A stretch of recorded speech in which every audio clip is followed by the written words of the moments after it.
샬롬, 말씀 읽어주는 김기훈 목사입니다. 오늘도 기대하는 마음과 사모하는 마음을 가지고 하나님의 말씀 함께 읽겠습니다. 출애굽기 30장 17절부터 38절까지의 말씀입니다.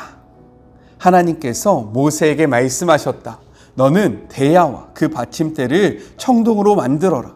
그것을 회막과 제단 사이에 놓고 거기에 물을 담아라. 아론과 그의 아들들이 그 물로 손과 발을 씻을 것이다.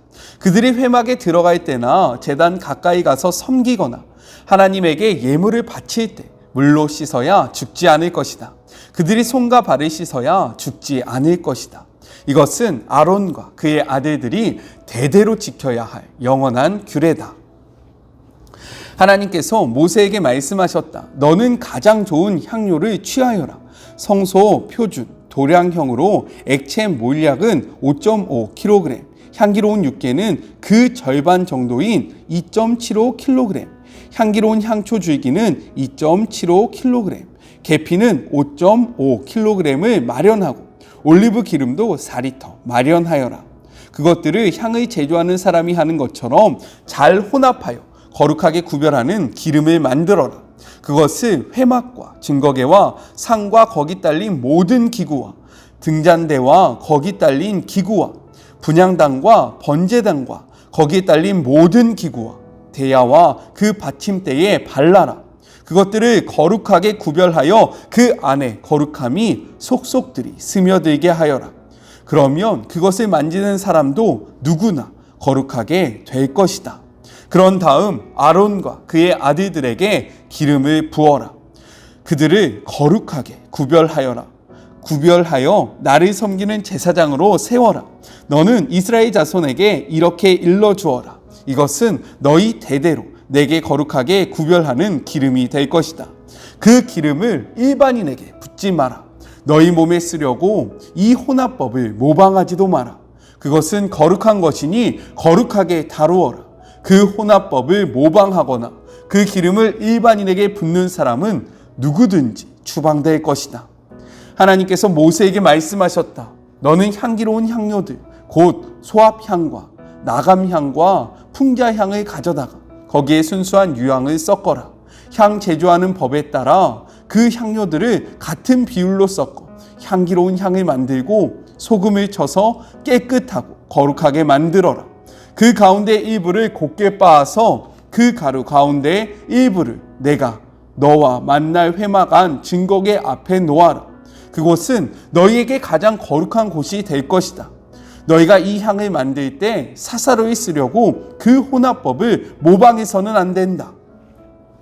그 향은 하나님에게 거룩한 것이니 거룩하게 다루어라. 사적인 용도로 그 혼합법을 모방하는 사람은 누구든지 추방될 것이다.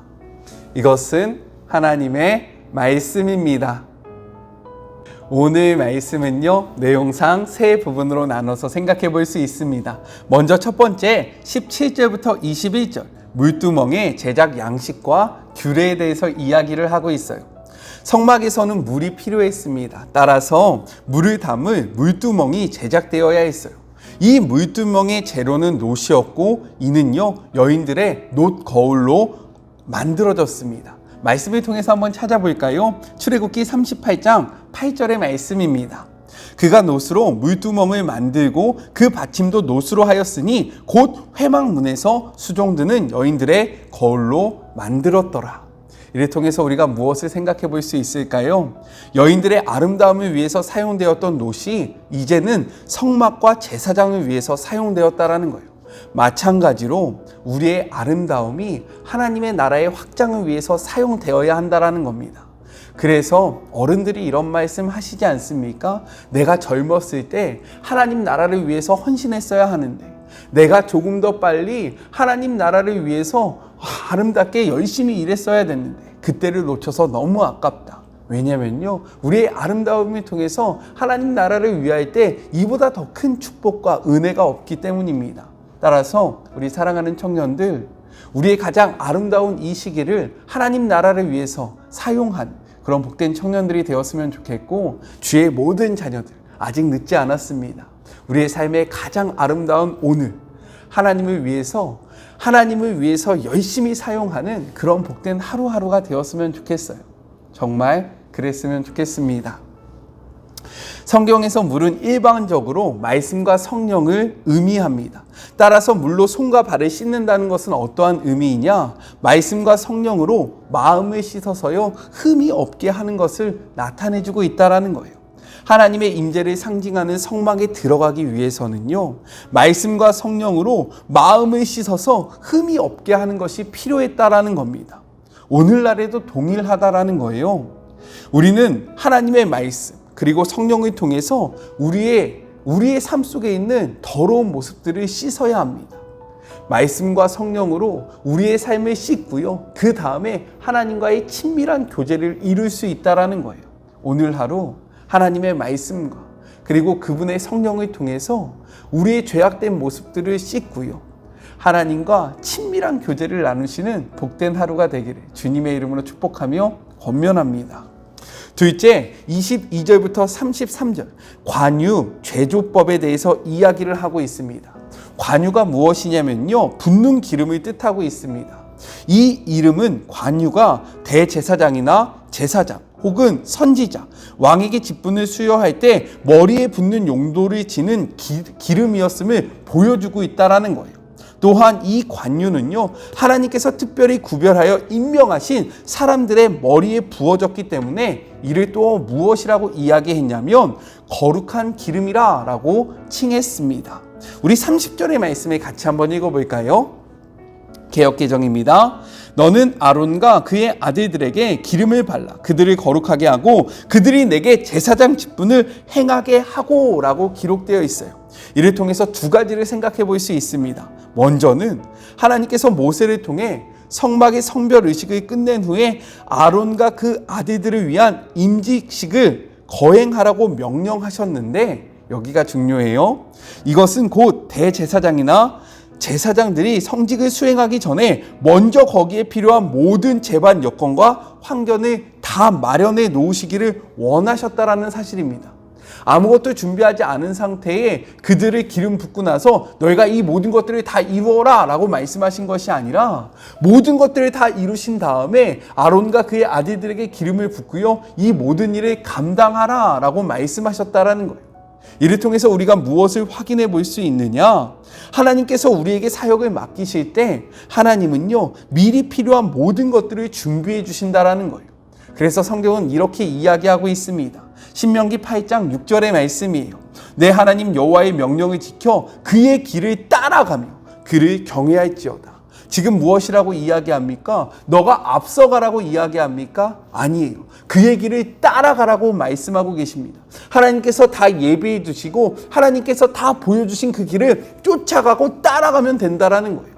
하나님은 아무것도 없는 상태에서 우리에게 모든 것을 이루라고 말씀하시는 분이 아닙니다. 모든 것들을 준비하시고요, 모든 것들을 다 마련해 주신 다음에 너는 나의 길을 쫓아오라 라고 말씀하신다라는 거예요. 그렇기 때문에 이 길은요, 버겁거나 힘겨운 길이기보다는 하나님과 동행함으로 이룰 수 있는 아름다운 축복의 길이라는 사실입니다. 이 축복을 우리의 삶 속에서 마음껏 누리는 시간이 되었으면 좋겠습니다. 여호와 이레, 하나님이 준비하고 계세요. 이 사실을 확신하세요.